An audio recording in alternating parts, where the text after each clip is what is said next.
நான் உங்கள் woodland angel என் கனவே உன்னை காதலிப்பதுன்ற சீரிஸோட அடுத்த பார்ட் தான் பார்க்க போகிறோம்.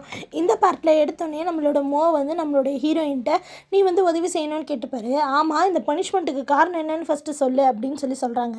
அப்போ அவங்க சொல்கிறாங்க, ஹீரோயின் கேட்குறாங்க, அவங்க பெத்த பிள்ளையவே அவங்களே பனிஷ் பண்ணுவாங்களா அப்படின்னு. சொல்கிறாரு, இல்லை, இந்த ஃபஸ்ட்டு பொண்ணு இருக்கால ஜூனோ, அவள் இந்த கிங்குக்கு பிறந்ததில்ல, இதுக்கு முன்னாடி இருந்த கிங்குக்கு பிறந்த பொண்ணு தான் அது. அவங்களோட ஒய்ஃபை தான் இப்போ வந்திருக்க கிங் கல்யாணம் பண்ணியிருக்காரு. அவங்க 2 பேருக்கு பிறந்த குழந்தையில பொண்ணு தான் நீ, 2வது பொண்ணு சந்தி. அவங்க நடுவில் இருக்க உன்னை மட்டும் விட்டுட்டு பொண்ணை அம்மா பார்த்துக்கிறாங்க, 2வது பொண்ணை இவர் செல்லம் கொடுத்து வளர்த்துறாரு. அதனால தான் இந்த பிரச்சனையெல்லாம் வருது அப்படின்னா. ஓ, அதனால தான் இவங்களுக்கு இவ்வளோ பெரிய பிரச்சனையா? சரி, இப்போ நான் என்ன பண்ணணுன்னு, அந்த பொண்ணை அந்த பொண்ணுக்காக நீ பிளட்டை கொடுக்கணும்.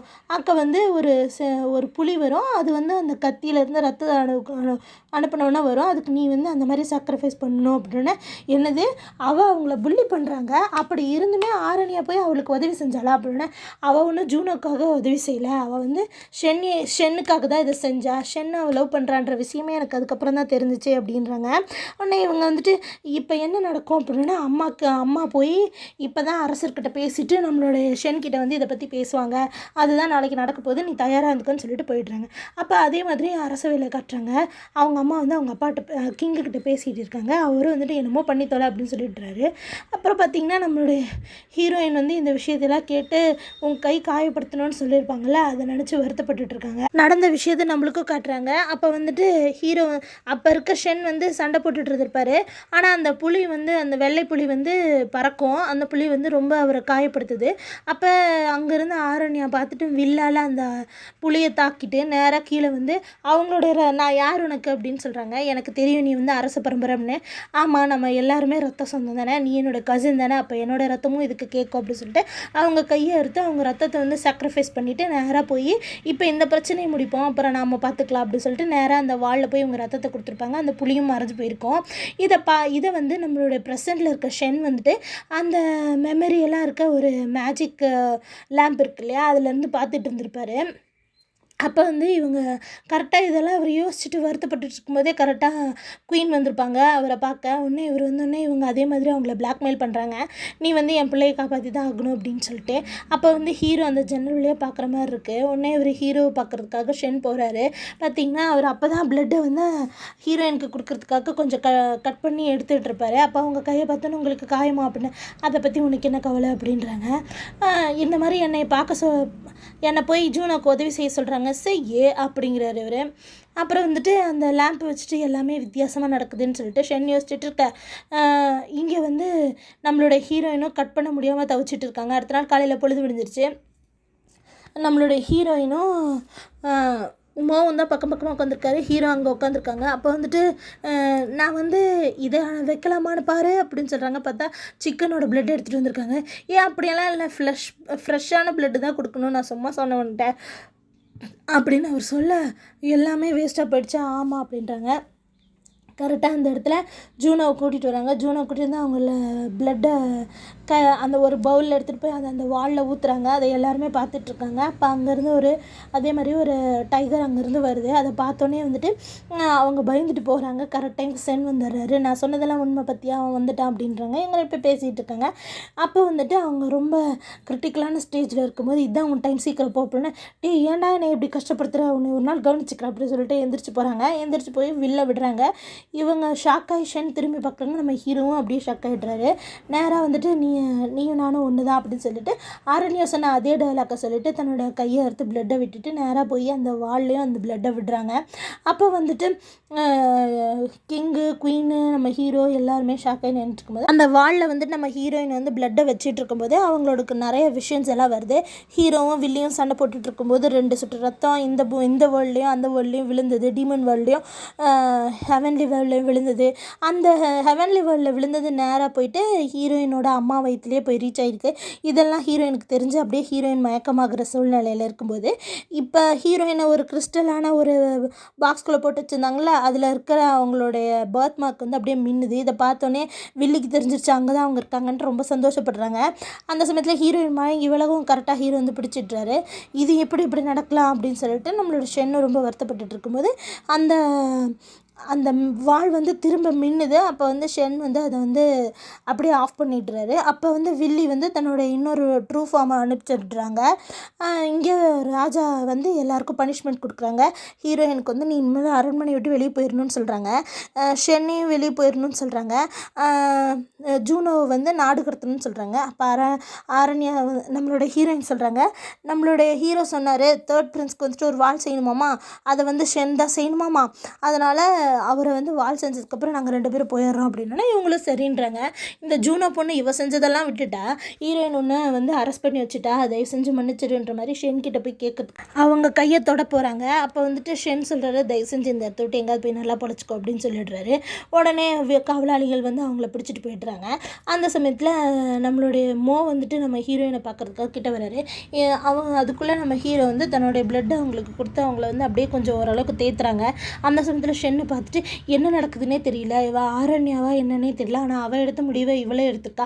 அதே மாதிரி இப்போ எதுக்கு சீஸு வந்து இவங்களுக்கு உதவி செய்கிறாங்க, எப்படி இதில் இன்வால்வ் ஆனார் அப்படின்னு சொல்லிட்டு ஷென் யோசிச்சுட்டு இருக்காங்க. அப்போ ஹீரோ கேட்குறாரு, நீ தானே இந்த முடிவை எடுக்க சொன்ன அப்படின்னா, இது இவ ஆரண்யா வந்து இந்த முடிவு தான் எடுத்தா, அது ஆரண்யா, இது வந்து ஷோபா, அவளுக்கு வித்தியாசம் இருக்குது அப்படிங்கிறாரு. உடனே இவங்க அப்படியே ஷாக்காக நடக்கும்போது நான் போகிறேன், அப்புறமா வந்து ஒரு கவனிச்சுக்கிறேன் அப்படின்னு சொல்லிட்டு அங்கே வந்து போயிட்டுறாரு. அவர் அங்கேருந்து நம்ம ஹீரோயினை தூக்கிட்டு வர சமயத்தில் வில்லி பார்த்தீங்கன்னா நம்மளுடைய ஹீரோயின் இருக்கிறத கண்டுபிடிச்சிட்டாங்க இல்லையா, அவங்களோட உடம்பு இருக்கிறத அந்த வச்சுருக்க அந்த கிறிஸ்டல் பாக்ஸை அப்படியே தூக்கி எடுத்து அங்கே இருக்க ஹீரோயினை வச்சு அவங்களோட பவர்ஸை எடுத்துகிட்டு இருக்காங்க. ஏன்னா இவங்களோட ஒரு ரெட்சி வந்து இங்கே தான் இருக்குது. அதை வந்து பவர்ஸ் எடுத்துக்கும்போது கரெக்டாக ஹீரோ அங்கே வந்து வந்துடுறாரு. அதையும் பார்த்துட்றாரு. அது பார்த்தோன்னே ஹீரோயின் வந்து அப்படியே தனியாக அப்படியே இவரோட பவர் மூலயமா எடுத்து அந்த கிறிஸ்டல் பாக்ஸில் படுக்க வச்சுட்டு அந்த வில்லி கூட சண்டை போட்டுட்ருக்காங்க. அந்த சமயத்தில் கரெக்டாக நம்மளோட ஆரண்யாவுக்கு, அதாவது இங்கே இருக்க நம்ம ஹீரோயினுக்கு வந்து காயப்பட்டுச்சு இல்லையா, அந்த ஆரண்யா சோலுக்கு வந்து கொஞ்சம் மயக்க தெளிஞ்சிருது. அவங்க தெளிஞ்சோடனே எந்திரிச்சு வந்து பார்க்குறாங்க இங்கே என்னடா பாக்ஸ் இருக்குன்ட்டு. அந்த பாக்ஸில் பார்த்திங்கன்னா இவங்கள மாதிரியே ஒருத்தருக்காங்க. இதுதான் என்னோட ஒரிஜினல் பாடியாக இருக்குமோ அப்படின்னு சொல்லிட்டு இவங்க தொடலான்னு போகும்போது கரெக்டாக பார்த்திங்கன்னா அந்த பர்த் மார்க் இருக்குல்ல, அது மூலயமா அவங்களுக்குள்ளேயே போயிடுறாங்க.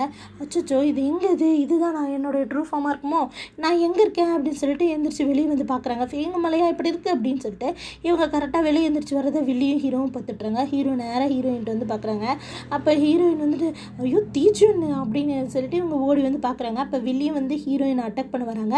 அதுக்குள்ளே ஹீரோ வந்து இங்கே பாருங்கள் அப்படின்னு சொல்லும்போது கரெக்டாக ஹீரோயினை ஹக் பண்ணிக்கிறாரு. நீ நல்ல வேலை வந்துட்டு, எனக்கு ரொம்ப சந்தோஷமாக இருக்குது, நீ எங்கேயாவது போய் ஒளிஞ்சிக்கோ அப்படின்னு சொல்லிட்டு இவங்க 2 பேர் ஃபைட் பண்ணுறாங்க. இவங்க 2 பேர் ஏன் ஃபைட் பண்ணிக்கிறாங்க அப்படின்னு சொல்லிட்டு இவங்க துரத்திட்டே போகிறாங்க.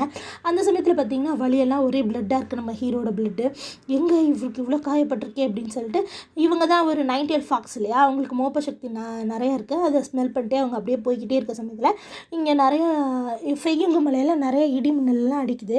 அதை வந்துட்டு நம்மளுடைய மெங்கோ தேர்ட் பிரின்ஸை பார்த்துட்டு அப்படியே ஷாக் ஆகுறாங்க. நம்மளுடைய அங்கே இருக்க எல்லாருமே வந்து ஷாக்காகி பார்த்துட்ருக்காங்க. அதே சமயத்தில் ஹீரோயின் வந்து விடிய நைட் வரைக்கும் தேடிட்டுருக்காங்க. நைட் ஆயிடுச்சு, மழை வர ஆரம்பிச்சிருச்சு. இவங்க நேராக அங்கேருந்து ஓடி போய் ஒரு குகைக்கிட்ட நிற்கிறாங்க. அப்போ வந்துட்டு நம்மளுடைய ஜூனோவை கட்டுறாங்க. அவங்க அம்மாக்கிட்டே என்ன மன்னிச்சிருங்கம்மா, நான் தான் தப்பு பண்ணேன், நீங்கள் தான் போய் ஷென்கிட்ட கெஞ்சினீங்களாமா அப்படின்னா, அவன் நம்மளுக்கு கடமைப்பட்டிருக்கான், அவங்க அம்மாவை நாம் நல்லா பார்த்துக்கிட்டோம்ல, அதனால தான் அப்படின்னு இவங்க சொல்லிக்கிட்டு இருக்காங்க. என்ன மன்னிச்சிருங்க, நான் அவங்களுக்கு நல்ல பிள்ளை இல்லை அப்படின்னு சொல்லிட்டு.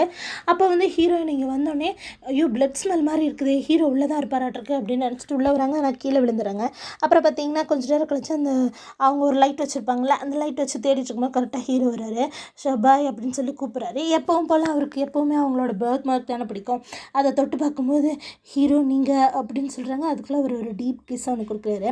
அந்த கிஸ் மூலயமாவே போய் அப்படியே தள்ளிகிட்டே போய் அங்கே இருக்க குகையில் இருக்க செவரில் அப்படியே சாஞ்சிடுறாரு.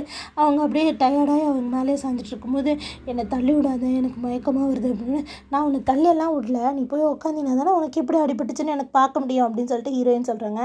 நீ ஏன் வந்து மேஜிக்கை வந்து யூஸ் பண்ணவே இல்லை, இவ்வளோ காயம் உங்களுக்கு எப்படி ஏற்பட்டுச்சு அப்படின்னு சொல்லி கேட்டுக்கிட்டு அவங்கள கொண்டு வந்து உட்கார வைக்கிறாங்க. அவர் உட்காந்தோடனே எங்கே போகிறேன், என்னை விட்டு போகாது அப்படிங்கிறாங்க. அடா ஏன் இப்படியெல்லாம் நீ பேசுகிற அப்படின்னு சொல்லிட்டு ஒரு நிமிஷம் இருங்க, நான் போய் உங்களுக்கு விறகு எடுத்துகிட்டு வந்துடுறேன் அப்படின்னு சொல்லிட்டு ஏன் இவர் வந்து எனக்கு கிஸ் பண்ணார், என்ன நடக்குதுங்க எல்லாத்தையும் நம்ம போய் கேட்டுக்கலாம் அப்படின்னு சொல்லிட்டு இவங்களை வந்து நெருப்பு மூட்டுறாங்க. இப்போ எப்படி இருக்கு அப்படின்னாங்க.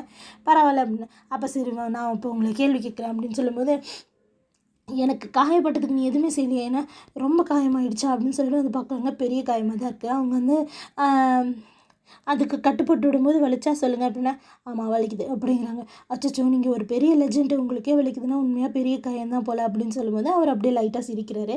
இங்கே வில்லி அவங்களோட பவர்ஸ் இப்போ கொஞ்சம் ஹீரோயின் இருந்து எடுத்துருப்பாங்க இல்லையா, அதை அப்படியே கல்டிவேஷன் பண்ணிகிட்ருக்காங்க. அப்போ போய் அவங்க திரும்ப உட்காந்துட்டு இப்போ பேசலாம்ல, இப்போ நல்லா இருக்கீங்க தானே அப்படின்னா, பேசலாம் தான், ஆனால் இது ரொம்ப தூரமாக இருக்கே அப்படின்னு ஹீரோயின் வந்து கிட்ட உட்காந்துக்கிறாங்க. அப்போ வந்துட்டு சரி நீங்கள் எதுக்கு இங்கே வந்தீங்க அப்படிங்கிறாங்க. உனக்காக தான் நான் இங்கே வந்தேன் அப்படின்னு. சரி மேஜிக்கல் பவர் இருக்குல்ல, எதுக்கு வில்லி கூட சண்டை போடும்போது இவ்வளோ காயம் ஏற்பட்டுச்சு அப்படின்னா, நான் உங்ககிட்ட கொஞ்சம் என்னோடய குன்ஃபு எப்படி இருக்கும்னு காட்டலான்ட்டு வந்தேன் அப்படிங்கிறாங்க. அப்புறம் வந்துட்டு சரி நீங்கள் ஏன் அந்த பழத்தை எனக்கு கொடுக்கல, ஜீகாவுக்கு எதுக்கு கொடுத்தீங்க அப்படின்னு, அது வந்து எனக்கு தேவைப்படலை, அதனால தான் நான் அவளுக்கு கொடுத்தேன் அப்படின்னா, அப்போ ஃபஸ்ட் ப்ரைஸ் நீங்களும் எடுத்ததாகவே நினச்சிக்கிறீங்க அப்படின்னா, ஆமாம் இல்லை அப்படின்னா அப்படிங்கிறாங்க. சரி நீங்கள் ஏன் அப்பவும் எனக்கு கொடுக்கணும்னு நினைக்கல அப்படின்னோடனே, இல்லை நான் நினச்சேன் நீ வந்து யானுக்கு வந்து இதிலேருந்து கேக் செஞ்சு தருவியோன்னு நினச்சேன், அதனால தான் நான் உனக்கு கொடுக்கல அப்படின்னு சொல்கிறாரு. உடனே அவங்க ஷாக் ஆகிட்டு, யானுக்கு நான் ஏன் கேக் செஞ்சு கொடுக்கணும் அப்படின்னு சொல்லிட்டு, உங்களுக்கு என்ன ஜலஸ் அப்படின்னா, ஆமாம் எனக்கு ஜலஸ். அப்போ நீங்கள் ஜீகாவுக்காக இதை நினைக்கலையா அப்படின்னு. ஜீகாவுக்கா, நீ வந்து நிறைய மிஸ் அண்டர்ஸ்டாண்டிங் பண்ணியிருப்பேன்னு நினைக்கிறேன் ஹீரோயின் அப்படி அவர் சொல்கிறதோட இந்த பாட்டு முடியுது. அடுத்தடுத்த பாட்டை பக்கத்துக்கு என் சேனல் சப்ஸ்கிரைப் பண்ணுங்கள். தேங்க்யூ.